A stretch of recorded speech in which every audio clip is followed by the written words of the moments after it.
வணக்கம். இந்த புத்தம் புதிய வீடியோவில் உங்கள் அத்துணை பேரையும் வரவேற்பதில் மிக்க மகிழ்ச்சி கொள்கிறேன். குரு பகவான் அதிசார பயிற்சி பலன்கள் 2025. மிதுன ராசியில் தற்சமயம் இருக்கக்கூடிய குரு பகவான் பெயர்ந்து கடகராசிக்கு அக்டோபர் 18 டிசம்பர் 3 வரைக்கும் இருக்கார். இந்த பயிற்சி பலன்கள் 12 ராசிகளுக்கு எந்த மாதிரியான பலன்களை தரும் அந்த வரிசையில் இன்னைக்கு நம்ம பார்க்க போகிறது கடகராசி. காலபுருஷனுடைய 4ஆம் வீடு என்று சொல்லக்கூடிய கடகராசி மாதா காரகன் சந்திர பகவானுடைய வீடு, அது மாத்ருஸ்தானமும் கூட. இங்கே புனர்பூசம் பூசம் ஆயில்யம் 3 நட்சத்திரம் வரும். இப்போ கடகராசிக்கு குரு பகவான் வரார், அதாவது உங்கள் ராசிக்கே வரப்போறார். அக்டோபர் 18 டிசம்பர் 3 வரைக்கும் 50 நாட்கள் உங்கள் ராசியிலே இருப்பார். கடகராசி குரு பகவான் உச்சம் பெறக்கூடிய வீடு. இந்த வீட்டுக்கு குரு பகவான் வரார். யாராக இருந்தாலும் எதுவாக இருந்தாலும் குரு பகவானுக்கு 2 விதமான பலன்களை நம்ம பார்க்கணும். எல்லா கிரகங்களுக்குமே பார்க்கணும், குரு பகவானுக்கு முக்கியமாக பார்க்கணும். முழு சுப கிரகமான குரு பகவான் ஆண்டுக்கு ஒரு முறை பயிற்சி அடைகிறார். 12 மாதங்களுக்கு ஒருவர் குரு பகவான் பயிற்சி ஆவார். இதில் அதிசார பயிற்சி அப்படிங்கிறதே ரொம்ப விசேஷமான பலன்கள். எப்பவும் நடக்கிற நிகழ்வு இல்லை, பல ஆண்டுகளுக்கு ஒரு தடவை தான் அதிசார பயிற்சி பலன்கள் வரும். இந்த அதிசார பயிற்சி பலன்கள் மிக விசேஷமான பலன்களை தரும். அப்போ அதிசாரம் பெற்று குரு பகவான் வரக்கூடிய, அதாவது கடகராசிக்கு ஜென்ம குருவாக மாறுவார். இதில் கலந்த பலன்கள் உண்டு. சில நல்ல பலன்கள், அதிசார குருவாக வருவதனால் மிகப்பெரிய யோகங்கள், ஜென்ம குருவாக இருப்பதனால் சில பிரச்சனைகள் அப்படி வரும். ஆனால் ஜோதிடத்தில் அடிப்படையில் குரு பகவான் இருக்கிற இடத்தை விட குரு பகவான் பார்க்கின்ற வீடுகளுக்கு தான் வலிமை சக்தி அதிகம். அந்த விதத்தில் குரு பகவான் நன்மையே செய்வார் அப்படிங்கிற நம்பிக்கையோட நம்ம கடகராசிக்கு பேச ஆரம்பிக்கணும். கடகம், அதாவது காலபுருஷனுடைய 4ஆம் வீடு, மிகப்பெரிய தலைவர்களையும் பேச்சாற்றல் மிக்கவர்களையும் எதையும் சமாளிக்கக்கூடிய, எல்லோரையும் கவரக்கூடிய, எல்லோரையும் அரவணைக்கக்கூடிய தன்மையுடையவர்கள் இருக்கக்கூடியது கடகராசி. எல்லாரையும் டக்குன்னு ஈர்த்துருவாங்க, அதுதான் கடகம். இந்த கடகராசிக்கு மிகப்பெரிய யோகம் என்னன்னா, தான் நினைச்சதை அவங்களால சாதிக்க முடியும். மிகப்பெரிய பிரச்சனைகள் சவால்கள் வாழ்க்கையில் எத்தனை வந்தாலும், கோடிக்கணக்கில் பிரச்சனைகள் வந்தாலும் அதையும் தாண்டி சமாளித்து வெற்றி கொள்ளக்கூடிய தன்மை கடகத்துக்கு உண்டு. அது சொந்த உறவு பிரச்சனையாக இருக்கட்டும், பணப்பிரச்சனையாக இருக்கட்டும், ஆரோக்கியம் சம்பந்தப்பட்ட பிரச்சனையாக இருக்கட்டும், எதுவாக இருந்தாலும் அத்தனையும் தாண்டி ஜெயிக்கக்கூடிய வல்லமை கடகத்துக்கு உண்டு. சூட்சமும் எப்படி ஒரு இடத்துல பேசணும், எப்படி நடந்துக்கணும் எல்லாம் கடகத்துக்கு தெரியும். ஒரு பிரச்சனை என்னன்னா, நிறைய சிந்திக்கக்கூடிய விஷயங்கள், நிறைய சிந்தனை. இது ஒரு மிகப்பெரிய பிரச்சனை. ஓவர் திங்க் பண்ணாலே ஒண்ணுமே உருப்படுறது இல்லை. ஓவர் திங்க் பண்ண பண்ண பண்ண பிரச்சனைகள் அதிகமாகும். ஒரு விஷயத்தை எந்த அளவுக்கு யோசிக்கணுமோ அந்த அளவுக்கு யோசிச்சு அது நிறுத்துறது நல்லது. அது நிறுத்தாம ஓவர் திங்க் பண்ண பண்ண மிகப்பெரிய பிரச்சனைகளை நாம சந்திக்கிறோம். ஒட்டுமொத்த வாழ்க்கையில கடகத்துக்கு உள்ள மிகப்பெரிய பிரச்சனைகள் ஒரு பிரச்சனை என்ன அப்படின்னா, ஏதாவது ஒரு விஷயம் எல்லார் வாழ்க்கையிலையும் நல்லதும் நடக்கும் கெட்டதும் நடக்கும். ஆனால் கடகத்துக்கு கெட்டது எதுவுமே நடக்கக்கூடாது, அவங்களுக்கு பிடிக்காது. அப்படி ஏதாவது நடந்ததுன்னா வாழ்க்கை முழுக்க அதை மறக்கவே மாட்டாங்க. மறக்கிறது தான் வாழ்க்கை, நினைவில் வச்சுக்கிறது வாழ்க்கை இல்லை. எதை மறக்கணும், எதை நினைவில் வச்சுக்கணும்? அடுத்தவங்க நமக்கு செஞ்ச கெட்டதை நினைவில் வச்சுக்க கூடாது, அடுத்தவங்க நம்ம செஞ்ச நல்லதை நினைவில் வச்சுக்கணும். இதுதான் வாழ்க்கை. கடகராசி தற்சமயம் அஷ்டம சனியிலேருந்து விடுபட்டு இப்போதான் ஒரு 6 மாதம் ஆயிருக்கு. அப்பாடா அப்படின்னு இருக்கும் போது அதிசார குரு பயிற்சி வந்து அது ஜென்ம குருவாகவும் வருது. அதாவது அதிசார குரு பயிற்சியினுடைய பலன்கள் கடகராசிக்கு எப்படி இருக்கும் அப்படின்னு கேட்டிங்கன்னா 5 பாயிண்ட்ல கிளீனாக சொல்லிடலாம். மிகப்பெரிய அளவில் தெளிவு ஏற்படும் மனதில், மிகப்பெரிய அளவில் பண வரவுகள் இருக்கும், மிகப்பெரிய காரியங்கள் நடக்க முடியாத தடை போட்டு தாமதப்படுத்தி வருடங்களா காத்திருக்கக்கூடிய விஷயங்களும் எளிதாக நடக்கும், சும்மா ஈஸியாக நடக்கும். மிகப்பெரிய பாக்கியங்கள் கிடைக்கும், குழந்தை பாக்கியங்கள், செல்வம் செழிப்பு யோகங்கள் இதெல்லாம் கொட்டி வரும். ஆனால் ஜென்ம குருவாக வரும்போது சில சமயங்களில் சிலருடைய ஜாதகத்தை பொறுத்து இந்த பாக்கியங்களை அனுபவிக்கக்கூடிய யோகம் இருக்கா இல்லையா அவங்களுக்கு, அதை நம்ம தெரிஞ்சுக்கணும். ஒட்டு மொத்தத்தில் வாழ்க்கையில் நல்லதும் இருக்கு கெட்டதும் இருக்கு, இது ரெண்டும் சேர்ந்தது தான் வாழ்க்கை. எங்கெங்கெங்கெல்லாம் நல்லது இருக்கோ அங்கெங்கெல்லாம் கெட்டதும் இருக்கு. இது நீதி, இயற்கையுடைய நீதி. அப்போ காரண காரியம் இல்லாமல் எதுவும் நடக்காது. நீங்க அஷ்டம சனியில் நீங்க பட்ட அவஸ்தைக்கு இப்பதான் பலன் வர ஆரம்பிச்சிருக்கு. இன்னும் கொஞ்ச காலம் நீங்க காத்திருக்கணும். அதாவது ஒரு அக்டோபர் 18 டிசம்பர் 3க்குள்ள உங்களோட வாழ்க்கையில முக்கிய திருப்பங்கள் நிகழும். திருமணம் சம்பந்தப்பட்ட விஷயங்கள்ல, காதல் சம்பந்தப்பட்ட விஷயங்கள்ல, குழந்தை பேரு சம்பந்தப்பட்ட விஷயங்கள்ல, கொடுக்கல் வாங்கல் சம்பந்தப்பட்ட விஷயங்கள்ல, தொழில், வியாபாரம், கட்டமைப்பு, ஒரு வேலை, ப்ரமோஷன், இன்சென்டிவ், அப்ராடு போறது, இது ஆரம்பிச்சு தொடங்கி மொத்தத்திலையுமே மாற்றங்கள் நடக்கும். நிறைய மாற்றங்கள் இருக்கு. அதுல முக்கிய நிகழ்வுகள்ல நம்ம பார்க்க வேண்டியது குரு பகவான் இருக்கக்கூடிய அதிசார பலன்கள்ல திடீர் யோகங்கள்னு சொல்லக்கூடிய ராஜயோகங்கள். எப்படிப்பட்ட ராஜயோகங்கள் அப்படின்னா, சத்தியமா இது முடியாது அப்படின்னு இருக்கக்கூடிய இடத்துல அது அப்படியே மாறி சத்தியமா இது முடியும்னு நினைக்கக்கூடிய அந்த சாத்தியக்கூறு நடக்கும். நல்லது சொல்றேன், பாசிட்டிவா அது நடக்கும். உங்களுக்கு மேல உங்க மேல டவுட் இருக்கலாம், ஆனா எனக்கு உங்க மேல டவுட் இல்லை, எனக்கு உங்க வாழ்க்கை மேல டவுட் இல்லை. உங்களுக்கு கூட சில சந்தேகங்கள் இருக்கலாம், நீங்க ஜெயிப்பீங்களோ மாட்டீங்களோன்னு. எனக்கு உங்க மேல கொஞ்சம் கூட சந்தேகம் இல்லை, நீங்க ஜெயிக்க தான் போறீங்க, மிகப்பெரிய அளவுல ஜெயிக்க போறீங்க. இது சத்தியம், இது நடக்கத்தான் போகுது.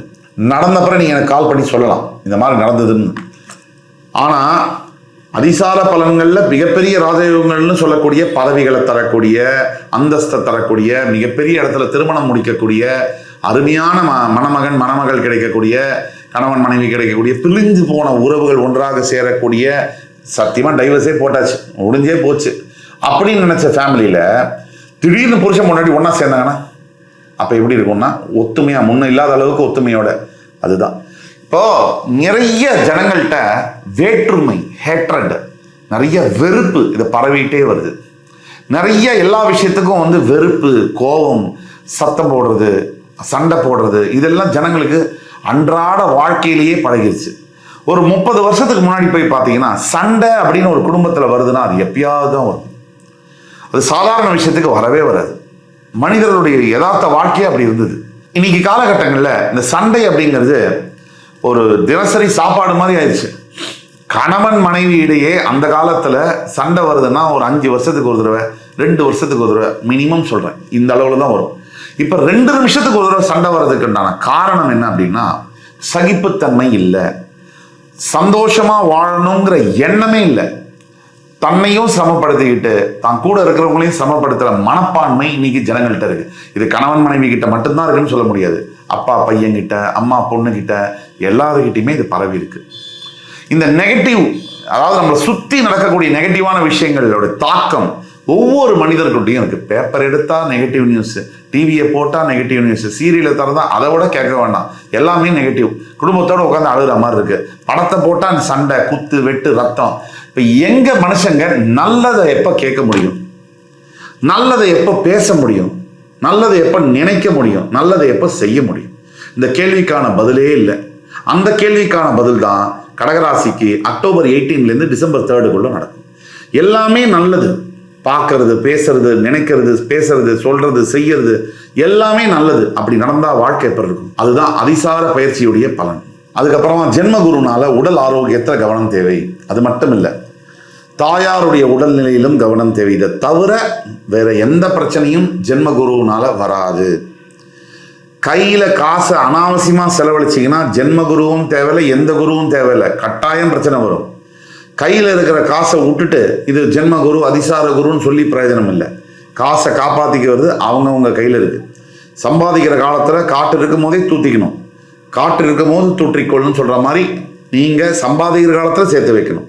சம்பாதிக்கிறதெல்லாம் செலவு பண்ணிட்டு பின்னாடி சம்பாதிக்க முடியாத காலத்தில் நான் அப்படி சம்பாதிச்சேன், நான் அப்படி இருந்தேன், இதெல்லாம் பேசி 10 பைசா பிரயோஜனம் இல்லை. ஆக 2. 3வது, குரு பகவானுடைய பார்வைக்கு தான் பலன் அதிகம். அந்த விதத்துல குரு பகவானுக்கு 5, 7, 9 பார்வைகள் உண்டு. அதுல முதல் 5ஆம் பார்வை விருச்சிக ராசியில விழுது. இந்த 5ஆம் பார்வையினால உங்களோட 5ஆம் வீடு விருச்சிக ராசி மேல பார்வையும், 7ஆம் பார்வையினால மகர ராசி உங்களோட 7ஆம் வீடு அது மேல இருக்கிற பார்வையும், 9ஆம் பார்வையினால உங்களோட 9ஆம் வீடு மீன ராசி மேலேயும் கச்சிதமா விழுது. இந்த 5 பூர்வ புண்ணியஸ்தானம், 7 கலத்திரஸ்தானம், 9 பாக்யஸ்தானம், இதெல்லாம் லக்னத்துக்கு பார்ப்போம் முக்கியமா. ஆனா ராசிக்கும் நம்ம எடுத்துக்கலாம் ஒரு 25-30%. அப்படி எடுத்துக்கும் போது இந்த 5ஆம் பார்வையினால பூர்வ புண்ணியஸ்தானத்து மேல ராசியின் 5ஆம் இடத்துல பார்வை விழும் போது எக்கச்சக்க நன்மைகள் உண்டு. அதுல முதலாவதாக, முடியாத காரியங்கள் தடைப்பட்டு போய், தாமதப்பட்டு போய், இது நடக்கவே நடக்காது அப்படிங்கிறது ஒரு கவர்மெண்ட் ஜாப் கிடைக்கணும். 2 வருஷமா பெண்டிங் இருக்கு, டக்குன்னு கிடைக்கும். ஒரு உதாரணத்துக்கு அதே மாதிரி புத்திர பாக்கியம், குரு பார்வை 5ஆம் இடத்துல ராசிக்கு விழும்போது என்னென்னமோ ட்ரீட்மெண்ட் பார்த்துட்டேங்க, எத்தனையோ டாக்டர்கிட்ட போயாச்சு, ஆனால் புத்திர பாக்கியம் இல்லையே. அதுக்கு வழிபிறக்கும். கடவுளுடைய அருள் இல்லாம டாக்டர்லாம் ஒன்றும் பண்ண முடியாது. கடவுள் நினைத்தால் மட்டும்தான். ஏன் 1,00,000 பேர் குழந்தை பிறகுது, ஒரு 1000 பேருக்கு பிறக்க மாட்டேங்குது? ஏன் இந்த கேள்விக்கு பதில் என்ன? ஏன் இவங்களுக்கு மட்டும் பிறக்க மாட்டேங்குது? அதுக்கெல்லாம் கடவுள் அவரை நினைக்கணும், இந்த கர்மாவெல்லாம் பார்க்கணும். இந்த 5ஆம் இடத்துல பார்வை விழும்பொழுது, குரு பார்வை விழும்போது குழந்தை பாக்கியம் இல்லாத யாராக இருந்தாலும் குழந்தை பாக்கியம் வரும். 7ஆம் இடத்துல மகர ராசியில பார்வை விழும்போது, இப்ப வரைக்கும் சார் சத்தியம் பண்ணிட்டேன் சார், 2 காதல் முடிஞ்சிருச்சு, ஒரு திருமணம் பண்ண போனோம், முடியல, திருமணம் காலை கட்டதுக்கு முன்னாடி நின்று போச்சு, திருமணம் நடந்தே தீரும். திருமணத்திற்காக காத்திருக்கக்கூடிய அனைத்து கடகராசி நபர்களும் திருமணம் நடக்கும். அதே மாதிரி 7ஆம் இடத்துல தொழில் விருத்தி ஆகும். நல்ல கல்வி சார்ந்த தொழில்களை பண்ணும்போது தொழில் விருத்தி அடையும். 9ஆம் பார்வையால் மீனராசியை பார்க்கக்கூடிய குரு பகவானால எண்ணற்ற பயன்கள் உண்டு. அதாவது ப்ராஸ்பரிட்டின்னு சொல்லுவாங்க இங்கிலீஷ்ல. நாம் இருக்கிற வாழ்க்கை நிலையிலேருந்து இன்னும் மேலே உயர்வது. அது பணத்தால் மட்டும் இல்லை, முக வசீகரத்தால், பேச்சால், ஞானத்தால், கல்வியால், பண்பால், ஆற்றலால், எல்லாத்தாலையும் உயர்வது. உறவால் உயர்ந்து போவது. அந்த உயர்வுகள் கிடைக்கும். வாழ்க்கைனா என்ன அப்படின்னா, ஒரே வரியில வாழ்க்கைனா நாம மனசுல ஒன்று வச்சுட்டு இது நடக்கலைன்னா வாழலை, இது நடந்ததுன்னா வாழ்றது, அது இல்லை வாழ்க்கை. நமக்கு எது நடந்தாலும் பரவாயில்ல, அதை எப்படி நான் சிறப்பாக நல்லதாக மாற்றிக்குவேன் அப்படின்னு நினைக்கிறது பேர் தான் வாழ்க்கை. அந்த வாழ்க்கை கடகராசி என்பவர்களுக்கு அக்டோபர் 18 டிசம்பர் 3 கிடைச்சும். தைரியமாக நீங்கள் போகலாம். பரிகாரம்னு எடுத்தீங்கன்னா முக்கியமான பரிகாரங்களில் ரொம்ப முக்கியமானது என்னன்னா, இந்த குரு பகவானை நினச்சிக்கிட்டே இருக்கணும், குரு பகவானை வேண்டிக்கிட்டே இருக்கணும். தட்சிணாமூர்த்தி சுவாமிக்கு வியாழக்கிழமை தோறும் ஏதாவது நிவேதனம், சுண்டல் தான் மெயின், கொண்டைக்கடலை சுண்டல், அதை நிவேதனம் செய்து அதுக்கு மேலே ஒவ்வொரு வியாழக்கிழமையும் குருமார்கள், ராகவேந்திர சுவாமி, ஆஞ்சநேய சுவாமி, ஷீரடி சாய்பாபா, இந்த குருமார்களை வணங்கி யாராவது ஒரு குரு ஸ்தானத்தில் இருக்கக்கூடியவர்களுக்கு உதவிகளை செய்வது, ஆசிரியருக்கோ வயதானவர்களுக்கோ உதவிகளை செய்வது, இப்படி செய்யும் பொழுதுதான் உங்கள் வாழ்க்கையில் பெரிய மாற்றங்கள் வரும். ஒட்டு மொத்தத்தில் உங்களுக்கு நீங்கள் சொல்ல வேண்டியது தான், குரு பகவானுடைய காயத்ரி மந்திரமும் சொல்லலாம். ஓம் ரிஷபத்வஜாய வித்மஹி கிருணி அஸ்தாய தீமஹி தன்னோ குரு பிரச்சோதயாத். இந்த மந்திரத்தை சொல்லலாம். இந்த குரு பகவானை நினைச்சு குருமார்களை வணங்கி வரும்பொழுது இந்த அக்டோபர் 18 பாருங்க, உங்களுடைய வாழ்க்கை மாற்றத்தோட முக்கியமான திருப்பங்களுக்காக நீங்க வெயிட் பண்ணலாம். இது பொது பலன்கள்ல சொல்றோம், ஆனா உங்க ஜாதகத்தை தனிப்பட்ட முறையில பார்த்தா இன்னும் துல்லியமா என்னால் சொல்ல முடியும். உங்கள் வாழ்க்கையில அடுத்தடுத்து என்ன நடக்கும், வாழ்க்கையில என்னென்ன நடக்க போகுது, மாற்றங்கள் வரப்போகுது துல்லியமா சொல்ல முடியும். கீழே கொடுக்குள்ள வாட்ஸ்அப் நம்பர் எங்களை கான்டாக்ட் பண்ணி ஆன்லைன் அப்பாயின்மெண்ட் வாங்கினீங்கன்னா உங்களுக்கு என்ன இருக்கு, வாழ்க்கையில என்ன எதிர்பார்க்கலாங்கிறத மிக கச்சிதமா துல்லியமா நான் சொல்ல முடியும். இந்த வீடியோ உங்களுக்கு பிடிச்சிருக்கும் நம்ம அடுத்து வரும் காணொலியில் வேறொரு சந்தர்ப்பத்தில் உங்களை எல்லாம் சந்திக்கும் வரை உங்களிடமிருந்து விடைபெறுவது உங்கள் சுபாஷ் பாலகிருஷ்ணன். நன்றி, வணக்கம், வாழ்க வளமுடன்.